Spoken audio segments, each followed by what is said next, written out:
この日はチャンカイという町へ。ペルーの首都リマから北に78キロの道のりを行きます。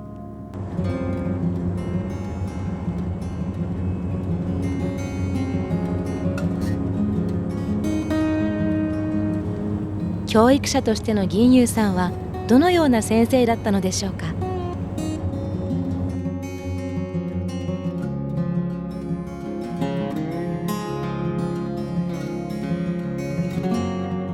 この辺がチャンカイチャンカイ日光。チャンカイここに来て、初めてここで働いた学校。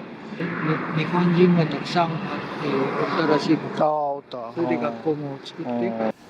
ペルーでは移民した人々が子供たちに日本語を教えたいということで日本人学校があります。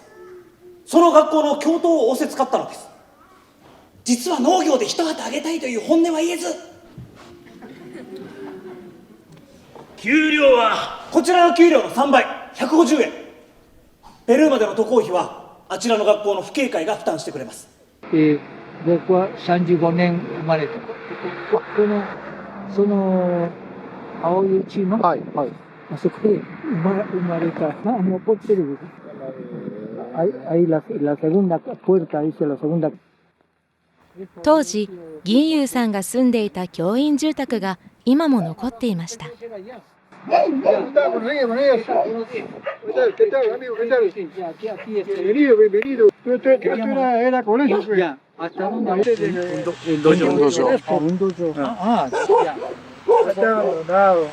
そこは教室だったらしい。El Valle de Chancay, al norte de Lima, fue uno de los lugares que recibió a los primeros inmigrantes japoneses llegados en el Sakura Maru, en 1899. Al echar raíces en esta generosa tierra, era de esperarse que se instalara una escuela que se encargara de instruir a sus hijos según la currícula japonesa, y que les permitiera continuar sus estudios tan pronto retornaran a Japón. La escuela fue construida con los aportes de los inmigrantes que trabajaban en la zona, en el terreno cedido por el dueño de la hacienda, el señor Amador del Solar. Y al frente, al fondo, había 3 salones. En medio estaba la dirección y a ambos lados estaba. Lo único que ha quedado es este edificio que ha sido hospedaje de los profesores.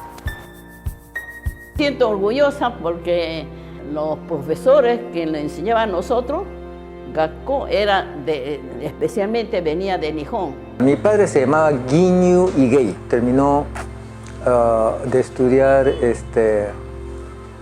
pedagogía. Bueno, apenas casado mi padre, se embarcaron y vinieron pues a Perú y se estableció pues en Chancay Nico. No había como acá que es literatura, profesor de matemática, de geografía.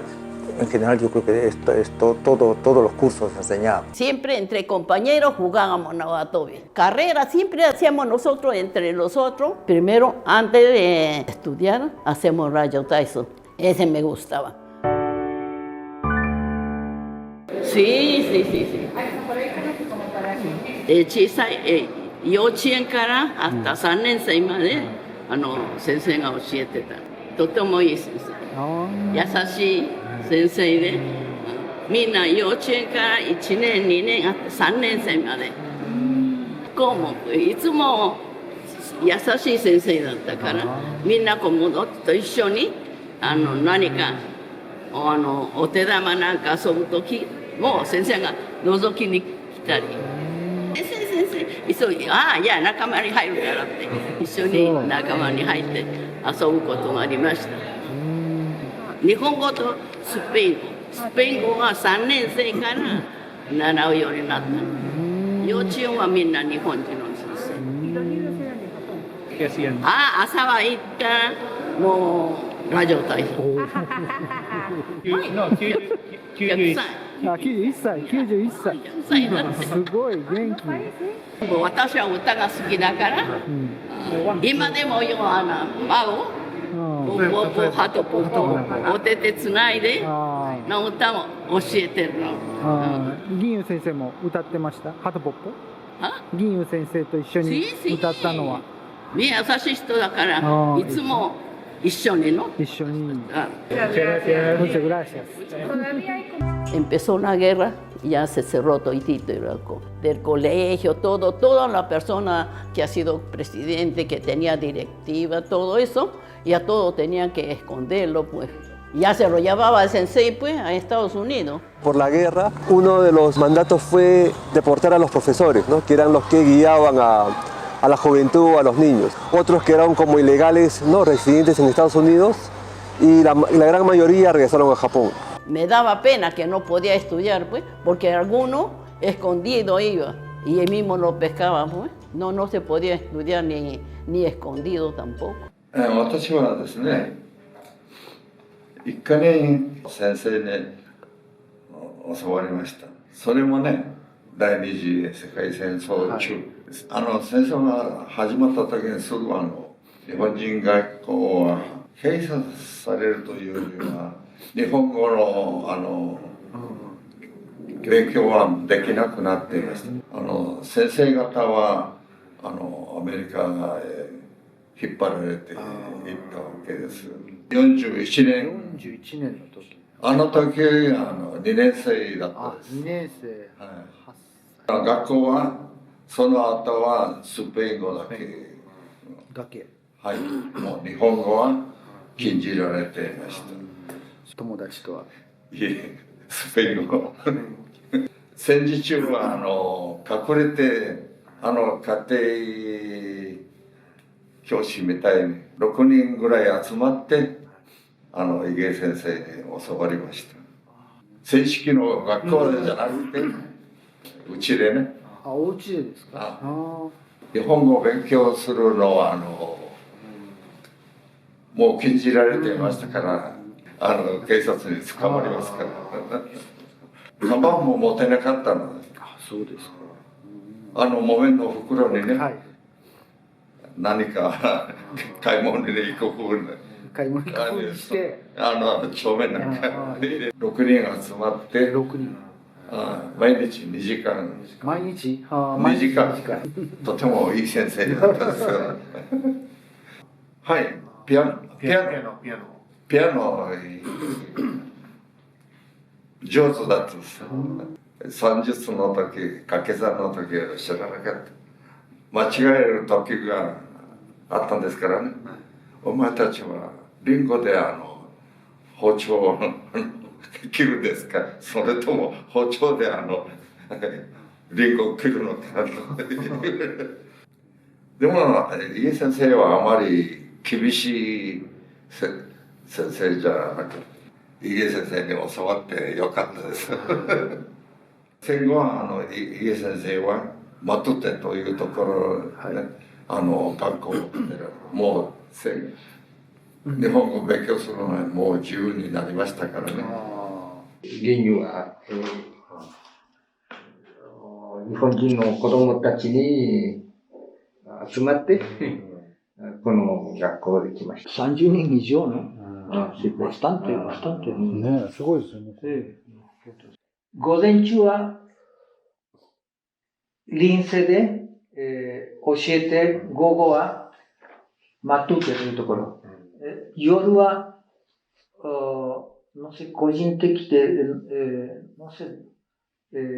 福井のうちで2、3名教えていたらしい。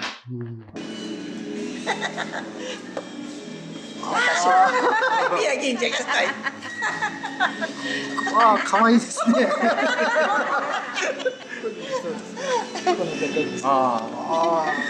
7歳だったんです。7歳。7歳。1年生だけ。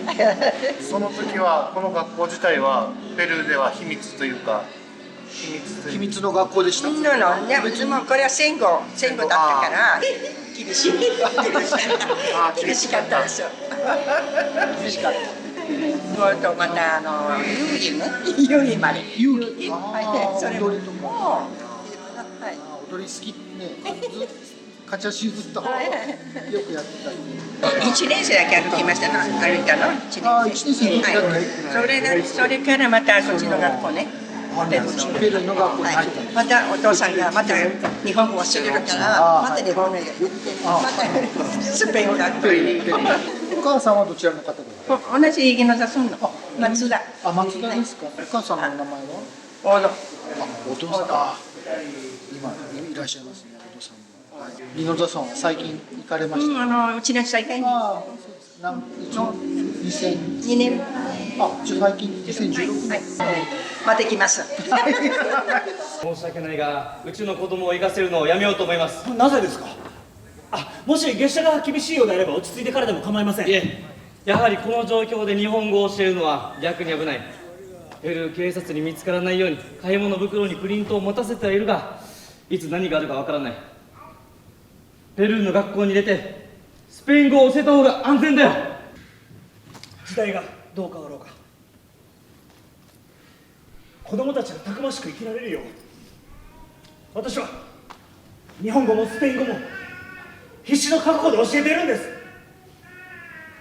何と言われるか、この信念だけは曲げません。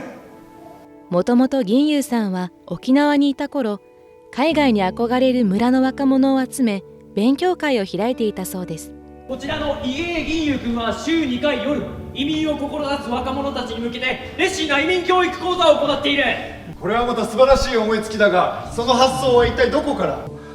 銀優さんが海外のことの勉強会、いわゆる移民塾を開催した理由として、もちろん当時貧しくて海外に憧れがあったっていうのはあるんですけど、そのうち教え子たちを戦争に行かせたくなかった。このままだと戦争が始まって徴兵されて命を落としてしまうんであれば、海外に道を切り開きたかったっていうね、移民ということによってその、ね、若者の命を守るっていうのは、劇でもありましたけど、確かにそれはちょっとある意味衝撃的だったっていうか、そこまでいろいろ深く考えてたんだっていうのが、やっぱり教育者としてなんかね、素晴らしいというか。移民をすれば兵隊に取られることはないと青年たちの移民熱を煽った。戦争で死なせるより道の開けた移民の方が良いのでは。そうしなければ教え子たちを守ることができない、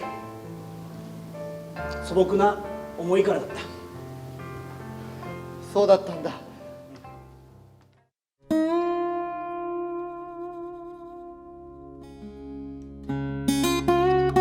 次世代の子どもたちへの思い、強い信念を持った教育者としての銀優さんの背中を感じました。